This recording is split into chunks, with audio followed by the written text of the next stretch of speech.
story begins in 1944. With World War II coming to an end, the Allied nations met at Bretton Woods, New Hampshire, to create a new financial system which would stabilize the world once the war ended. With America poised to enter a golden age of prosperity, the U.S. dollar was chosen as the world's reserve currency.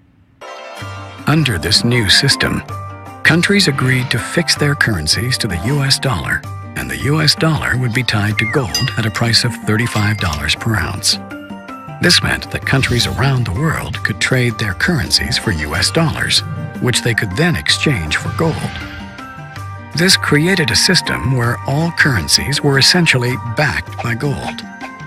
The strength of a nation's currency is based on the strength of that nation's economy. And the American economy is by far the strongest in the world. Accordingly, I have directed the Secretary of the Treasury to take the action necessary to defend the dollar against the speculators. I have directed Secretary Connally to suspend temporarily the convertibility of the dollar into gold or other reserve assets, except in amounts and conditions determined to be in the interest of monetary stability and in the best interest of the United States. By removing the link between gold and the U.S. dollar, President Nixon created a system where all currencies were backed by nothing. This is what is known as a fiat currency. The average person is now forced to borrow well beyond their means, getting themselves deeply into debt. At first, this was to maintain a nice standard of living, but slowly, it has become necessary just to survive. By printing so much currency and devaluing it so heavily, it would seem that governments are essentially levying a hidden tax on their people.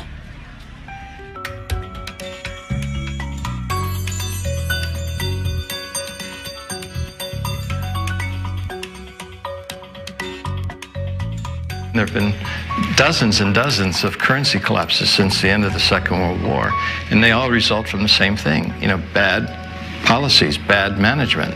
And the U.S. right now is pursuing bad policies. Central bank is doing a bad job managing the currency. And as a consequence, it's inevitable that the dollar is going to collapse. It's on this road that I call the fiat currency graveyard. But history has shown us that whenever a nation tried to run its economy using an artificial fiat system, the end result is always the same: disaster. The dollar used to be backed by gold. It was gold that had the dollar. It's like everybody has tethered their ships to the Titanic of currencies, and so we're all going to go down. Gold is the only competitor to a national currency. Gold is money, and these national currencies are money substitutes that circulate in place of gold. Gold is what protects the people from the reckless policies of government. Gold is the government's chaperone. The government wants to be able to do whatever it wants. Gold stands in its way. So yes, gold is an enemy of big government, but it's a friend of freedom. It's a protector of individuals from government. It's not that the price of gold is going up, it's that the value of the dollar is going down. The price remains constant in terms of human effort and purchasing power. An ounce of gold today will buy the same thing it bought 2,000 years ago. If some catastrophic event happens, and we've seen them, how are you going to be protected? Gold is financial insurance. Would you rather have gold or a fiat currency? The current financial system may be dying, but where there is chaos, there is also opportunity. We have millions of people now taking an interest in what is money, the question of what is money, what should it be? And they're learning, especially a lot of young people.